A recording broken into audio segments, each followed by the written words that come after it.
One, two, three.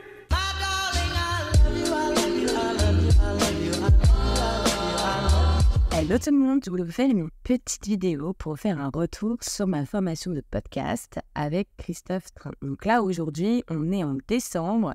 J'ai écrit mon podcast, il est sorti mardi 5 décembre, le premier épisode de présentation.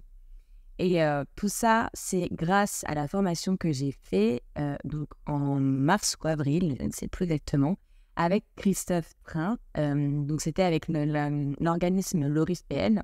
Il est intervenu dans le cadre des formations proposées en fait par l'ORIFPN. Et je voulais vous faire un petit feedback sur ce que ça m'a apporté, ce que ça m'a permis de faire et en quoi ça m'a vraiment été utile concrètement, quoi. Tout d'abord, je voulais vous parler des étapes à respecter en fait dans la globalité, dans la conception du podcast, de l'idée à la mise en œuvre.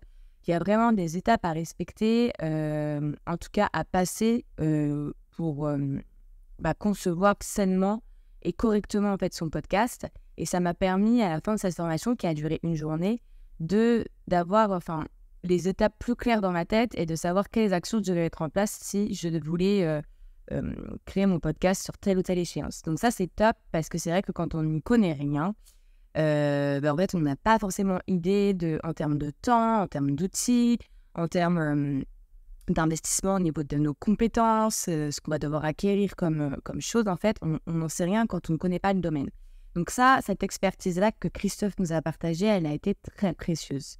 Ensuite, je vous parle des outils parce qu'en fait, dans la formation, Christophe prend le temps de nous présenter les outils qui sont nécessaires au podcast. Donc, quand je parle d'outils, par exemple, il nous a déjà parlé des matériaux dont on avait besoin dans le podcast. Il nous a présenté quelques différentes marques pour quel type de podcast, si on est plusieurs, si on est tout seul.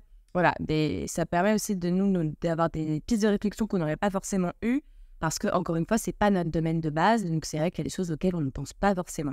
Donc ça m'a apporté vraiment...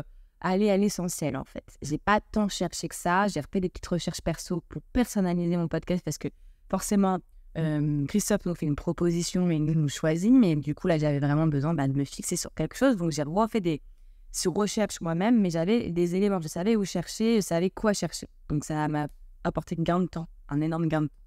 Et notamment par exemple dans l'hébergeur de podcast, donc la plateforme qui va distribuer votre podcast mais sur, par exemple, Apple Podcast, Deezer, Amazon Music, Spotify, voilà.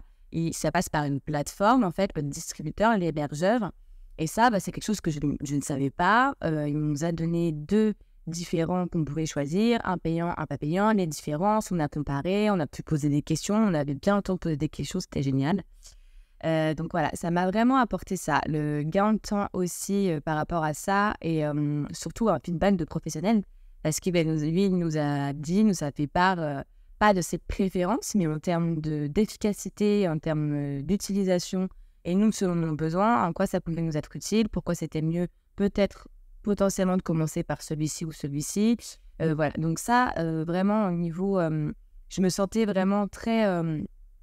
j'ai confiance par rapport à ça parce que je n'ai pas réfléchi 100 ans et j'ai cherché directement un hébergeur, je l'ai pris, j'avais confiance parce que Christophe avait fait un feedback et du coup, je ne me suis pas posé beaucoup de questions. Comment ça marchait, on avait pu avoir un aperçu aussi, donc c'était génial.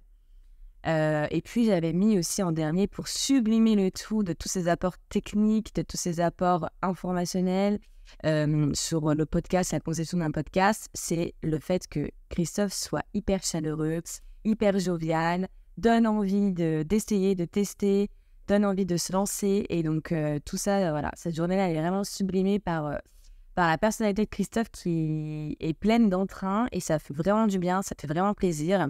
Il est très disponible aussi si on a besoin, même par la suite, de demander quelque chose. Voilà, il œuvre vraiment pour qu'on puisse réussir aussi, qu'on puisse se faire des choses de qualité. Et je trouve ça génial. Donc voilà, j'espère que j'ai pu répondre en tout cas à certaines interrogations, que j'ai pu donner des éléments pour savoir si cette formation peut répondre à vos besoins. Mais en tout cas, moi, je la conseille fortement parce que elle donne vraiment plein d'apports, d'outils et ça nous arme vraiment quand on a envie de se lancer. On sait où aller, on sait quoi choisir et ça nous permet d'aller plus vite. Voilà. 1, 2,